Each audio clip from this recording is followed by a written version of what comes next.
Hello बच्चों, आज हम लोग जिस चैप्टर को पढ़ने चल रहे हैं उस चैप्टर का नाम है फसल। इससे पहले हम लोगों ने एक कविता पढ़ी थी। कविता का नाम था यह दंतुरित मुस्कान। इस कविता को लिखा था प्रसिद्ध कवि नागार्जुन ने। इन्हीं कवि ने इस फसल नाम की कविता को भी लिखा है।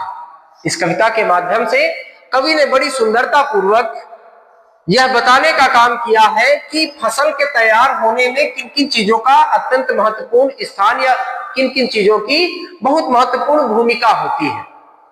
फसल किसान के द्वारा उपजाई जाने वाली वह महत्वपूर्ण वस्तु है जो पूरी दुनिया के लोगों को पेट भरने में मदद करती है, सहायता करती है। इस फसल के उत्पादन में एक दो नहीं बल्कि विभिन्न प्रकार के घटक महत्वपूर्ण होते हैं और आवश्यक होते हैं। फसल के उत्पादन के लिए बहुत सारे लोगों की मेहनत भी आवश्यक होती है। इस पाठ में कवि नागार्जुन ने उन लोगों के बारे में बताया है और इस पाठ में कवि नागार्जुन ने उन घटकों के बारे में भी बताया है जो फसलों के उत्पादन के लिए बहुत ज्यादा महत्वपूर्ण होती है। फसलों का उत्पादन इन घटकों और इन लोगों के बिना हो ही नहीं सकता, संभव ही नहीं है। कवि ने इस पाठ में बताया है कि एक के नहीं, दो के नहीं, ढेर सारी नदियों के पानी का जादू। अर्थात फसल क्या है, फसल कैसे तैयार होती है, तो कवि बताते हैं कि जब ढेर सारी नदियां, कोई एक या दो नदी के पानी से नहीं, जबकि जब ढेर सारी नदियां अपने पानी का जादू दिखाती हैं, तो ढेर सारी नदियों के पानी के जादू के असर के परिणाम स्वरूप फसलें तैयार होती हैं। ये जो नदियों का पानी है, इसका जादू दो तरीके से काम करता है।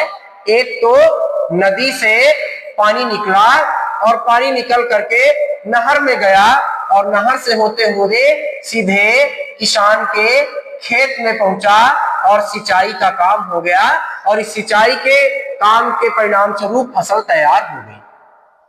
एक तो ये तरीका है। दूसरा, नदी का पानी बह रहा है, ऊपर से गर्म सूरज की किरणें उस नदी के पानी पर पड़ रही है और ये गर्म किरणें सूरज के पानी को गर्म करके वाष्प में परिवर्तित कर देती है, भाप में परिवर्तित कर देती है और वह भाप आगे जाकर बादल बन जाती है और फिर एक प्रक्रिया के द्वारा यह बादल बारिश करते हैं और इस बारिश का पानी किसान के खेत तक पहुंच जाता है। इस तरीके से ये जो नदियां हैं, इन नदियों के पानी का जादू खेतों तक पहुंचता है, फसल तक पहुंचता है और यह जादू अपना असर दिखाता है जिसके कारण फसल तैयार होती है। कवि क्या कहते हैं कि एक दो नदियां नहीं जबकि ढेर सारी नदियां, कई नदियों के पानी का जादू असर करेगा, तब पूरे देश में हरियाली से भरी हुई फसलें खेतों में लहलहाती हैं।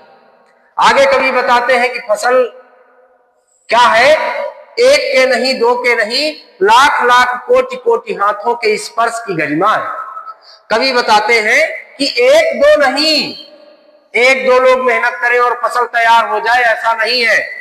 लाख लाख कोटि कोटि मतलब लाखों करोड़ों हाथों के स्पर्श की गरिमा है। जब लाखों करोड़ों किसान बिना थके हुए दिन रात परिश्रम करके अपने खेतों में फसल की देख रेख करते हैं, उसकी सेवा करते हैं, समय समय पर उसे पानी देते हैं, उसकी निराई करते हैं, गुड़ाई करते हैं, बीज बोते हैं, यहाँ तक मतलब ये जो पूरी प्रक्रिया है, इस पूरी प्रक्रिया में किसके हाथों का स्पर्श है? एक दो नहीं बल्कि लाखों करोड़ों जो किसान हैं, उन लाखों करोड़ों लोगों के हाथों का स्पर्श और उन लाखों करोड़ों लोगों की मेहनत के परिणाम स्वरूप फसलें खेतों में लहलहाती है, तैयार होती है। यह जो किसान होता है बड़ी मेहनती प्रजाति होती है। यह ना तो गर्मी, ना सर्दी और ना ही बरसात, कैसा भी मौसम हो, इन्हें जो काम करना है, यदि वह काम नहीं करेंगे तो हमारे जो फसलें हैं, हमारी फसलें खेतों में तैयार नहीं हो पाएंगी और हमारे घरों तक खाना नहीं पहुंच पाएगा। तो जब लाखों करोड़ों लोग बिना रुके हुए सतत रूप से मेहनत करते हैं, बिना किसी मौसम की परवाह किए हुए लगातार निरंतर मेहनत करते रहते हैं, तो उनके हाथों के स्पर्श की गरिमा के परिणाम स्वरूप हमारी फसलें तैयार होती हैं और उन फसलों के तैयार होने के परिणाम स्वरूप हमारे घरों तक खाना पहुंचता है। हाँ, ये बात अलग है कि हम उस खाने के महत्व को नहीं समझते हैं। क्यों? क्योंकि हमें वह वस्तुएं दुकान से खरीदने पर आसानी से पैसों के बदले में मिल जाती है।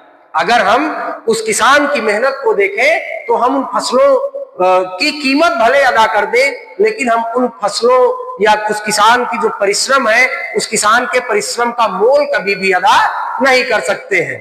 क्योंकि जब ठंडियों में जब हम लोग रजाई के अंदर सर्दियों में ठिठुर रहे होते हैं और बाहर निकलने का हमारा मन नहीं होता है, उस समय तक एक किसान अपने खेतों में रात में 12 बजे 1 बजे जब घना कोहरा चारों दिशाओं में फैला होता है, धुंध पड़ रही होती है, कुछ दिखाई नहीं देता है, ऐसे समय में किसान घुटने घुटने भर पानी में खड़े होकर के हमारे लिए फसलें उत्पादित करता है, पानी लगाता है, ताकि फसलें उत्पादित हो और देश में रहने वाले बाकी सभी लोगों का, जो किसान है और जो किसान नहीं भी है, सभी का पेट भरा जा सके। तो हम दुकान जाकर के पैसे दे करके अनाज भले खरीद ले, आटा भले खरीद ले, चावल भले खरीद ले, लेकिन जब हम एक्स्ट्रा बचाते हैं, घर में ज्यादा खाना बनता है और उसको सड़क किनारे फेंकते हैं, तो एक बार हमें उस किसान के परिश्रम का मोल समझने की कोशिश अवश्य करनी चाहिए। क्योंकि कई सारी चीजें ऐसी होती हैं जिनका हम दाम तो चुका सकते हैं, लेकिन वे वस्तुएं अमोल अनमोल होती है, उनका कोई मूल्य नहीं होता है। उनके पीछे की परिश्रम को देखने की आवश्यकता है। अगर हम उसके परिश्रम को समझेंगे तो हमें यह बात समझ में आएगी कि हम इनका दाम भले चुका रहे हैं, लेकिन हम इनका मूल्य चुकाने के लायक ना तो अभी हैं और ना ही भविष्य में कभी हो पाएंगे। ठीक है, तो इस तरीके से कवि क्या बताते हैं? कवि बताते हैं कि जो फसलें तैयार होती हैं, ये 1-2 लोगों के परिश्रम का परिणाम नहीं है, ये फसलें लाखों करोड़ों किसानों के हाथों के स्पर्श की गरिमा और उसकी मेहनत का परिणाम है। तब ये फसलें हमारे खेतों तक, घरों तक पहुंच पाती हैं और हमें भोजन मिल पाता है। आगे कवि ने कहा है कि 1 की नहीं, 2 की नहीं, हजार खेतों की मिट्टी का गुणधर्म है। अब ध्यान से समझिएगा, जो मिट्टी होती है, मिट्टी अलग अलग प्रकार की मिट्टी में अलग अलग प्रकार के गुण होते हैं, अलग अलग प्रकार के गुण पाए जाते हैं, अलग अलग प्रकार के लक्षण पाए जाते हैं, और अलग अलग प्रकार की मिट्टी अलग अलग प्रकार की फसलें उत्पादन करने के लिए आवश्यक होती है। मतलब अगर मैं कहूं कि बालुई मिट्टी है, तो बालुई मिट्टी ऐसी होती है जिसमें पानी अधिक समय तक अवशोषित नहीं रह सकता है, उसमें पानी लगाएंगे, पानी की बहुत ज्यादा आवश्यकता होती है। अगर मैं बालुई मिट्टी में धान की खेती करूंगा, तो धान की खेती के लिए जितना पानी आवश्यक होता है, मैं बालुई मिट्टी को प्रदान नहीं कर पाऊंगा, तो मैं नहीं कर सकता यहाँ पर धान की खेती। धान की खेती करने के लिए मुझे काली मिट्टी या दोमट मिट्टी का प्रयोग करना पड़ेगा, जिसमें पानी लगाने के बाद लंबे समय तक नमी रह सकती है। तो इस तरीके से जो हजारों खेत है, हजारों खेतों में जो अलग अलग प्रकार की मिट्टी है, अलग अलग प्रकार की मिट्टी का जो अलग अलग गुण धर्म है, अलग अलग उसके जो लक्षण है, तो उस मिट्टी के गुण धर्म को समझना है कि कहां पर कितने पानी की आवश्यकता हो सकती है, कहां पर कितने परिश्रम की आवश्यकता हो सकती है, और किस प्रकार की मिट्टी में किस प्रकार की फसल उत्पादित की जा सकती है। अगर मैं अपने उत्तर प्रदेश में सेब की खेती करना चाहूं, तो मैं सेब की खेती नहीं कर सकता, और अगर मैं जम्मू कश्मीर में पहाड़ों में जाकर के धान लगाना चाहूं, तो मैं वहां पर धान भी नहीं लगा सकता। तो इस तरीके से ये जो विभिन्न प्रकार की मिट्टियां हैं और जो विभिन्न प्रकार के खेत हैं, खेतों की संरचना भी अत्यंत महत्वपूर्ण होती है। ठीक है, तो विभिन्न प्रकार के जो खेत हैं, उन खेतों में पाई जाने वाली मिट्टी के गुणधर्म को समझना है, और उन मिट्टियों के गुणधर्म के परिणाम स्वरूप ही अलग अलग प्रकार की खेतियां, अलग प्रकार की फसलें खेतों में उत्पन्न की जाती हैं। आगे कविता में कवि कहते हैं कि फसल क्या है, स्वयं से सवाल पूछ रहे हैं और पूछ रहे हैं कि फसल क्या है, और फिर इसी बात का जवाब देते हुए आगे लिखते हैं कि और तो कुछ नहीं है वह फसल, और कुछ नहीं है, बल्कि क्या है, उन्हीं नदियों के पानी का जादू है वह। बताया ना, वही जो कई सारी नदियां हैं, बहुत सारी नदियां हैं, उन नदियों के पानी के जादू के परिणाम स्वरूप ही फसल तैयार होती है। जब वे नदियां खेतों तक पहुंचती हैं, सिंचाई होती है खेतों में फसलों की, और जब बारिश के परिणाम स्वरूप उन्हीं नदियों का पानी खेतों तक पहुंचता है तो उसके परिणाम स्वरूप तैयार होती है हमारी फसलें। हाथों के स्पर्श की गरिमा है। वही किसान जो बिना थके हुए निरंतर लगातार खेतों पे मेहनत करता रहता है, तो उन्हीं के हाथों के स्पर्श के कारण ही फसल तैयार होती है। तो फसल क्या है? फसल पानी के जादू है, नदियों के पानी के जादू का परिणाम है। फसल क्या है? फसल किसान के हाथों के स्पर्श की गरिमा अर्थात किसान के अथक और निरंतर प्रयास का परिणाम है। भूरी, काली, संदली, अलग अलग तरीके की मिट्टी होती है ना। भूरी मिट्टी होती है, काली मिट्टी होती है, पीली मिट्टी होती है। इसी पीली मिट्टी को ही संदली मिट्टी भी कहा जाता है। ठीक है, तो अलग अलग प्रकार की जो मिट्टी है, अलग अलग रंग की जो मिट्टी है, अलग अलग प्रकार के गुण और धर्म, अलग अलग प्रकार के लक्षण रखने वाली जो मिट्टी है, उन अलग अलग प्रकार की मिट्टियों में उत्पन्न होने वाले जो पाए जाने वाले गुण धर्म है, उन गुण धर्म का परिणाम है फसल। और क्या है?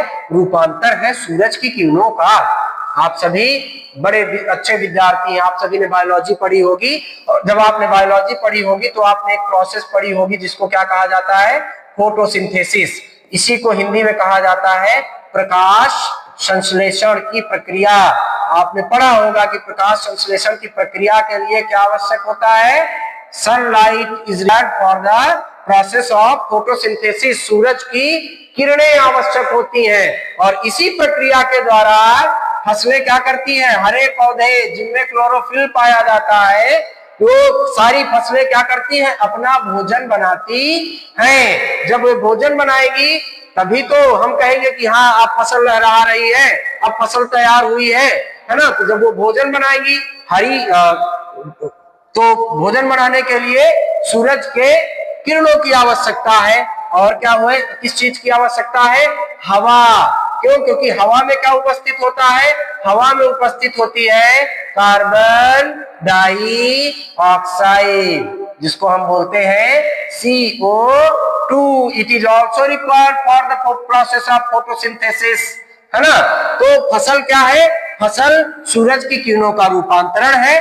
फसल सिमटा हुआ संकोच है हवा की थिरकन का। मतलब हम यहां से क्या समझ पा रहे हैं कि सूरज की किरणें भी आवश्यक हैं फसलों के तैयार होने के लिए। अगर सूरज की किरणें ना हो तो प्रकाश संश्लेषण की प्रक्रिया नहीं होगी, फसलें तैयार नहीं होगी।